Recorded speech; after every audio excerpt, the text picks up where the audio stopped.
Hey there, everybody. We are going to take our Tinkercad majority vote and we are going to turn it into a real life project.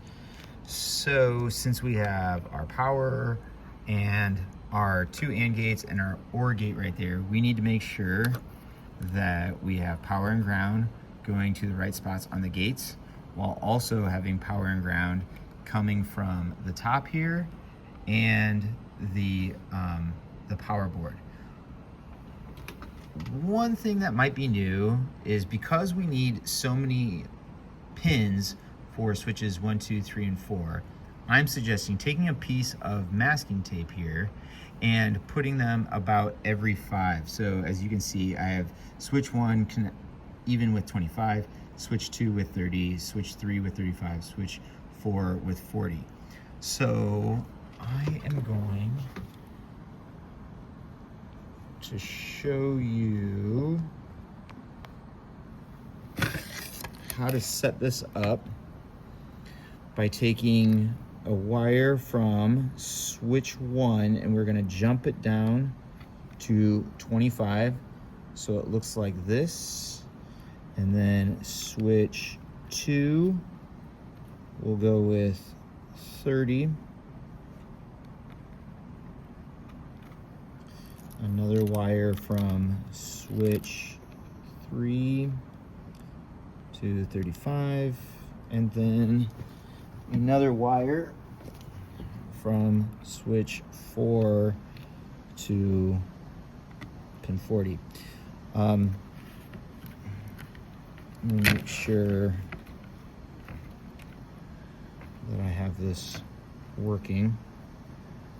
So now I'm going to just test a wire into switch 1 and into an LED, and I'm going to test and make sure that it works. Okay, so switch 1, let me do that again. Switch 1 is working. Now I'm going to take that same wire, which is this yellow wire, and I'm going to jump it down to pin 30. So every time I use pin or switch 2, it works. Jump it down to my 3rd switch, which is now down here. It works. And then finally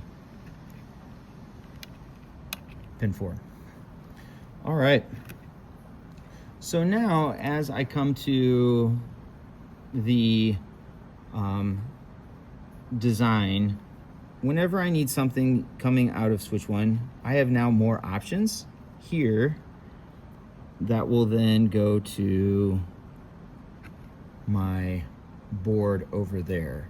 And so for the example, the very first thing is I need switch 1 and I need switch 2 to go to pins 1 and 2 on our first and then I'm going to test the output of pin 3. I'm going to plug this into any LED. I'm going to pin LED 4. So if I switch on switch 1 and switch 2, it's working.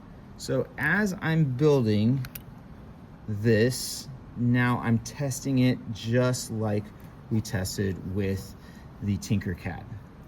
I hope this is helpful.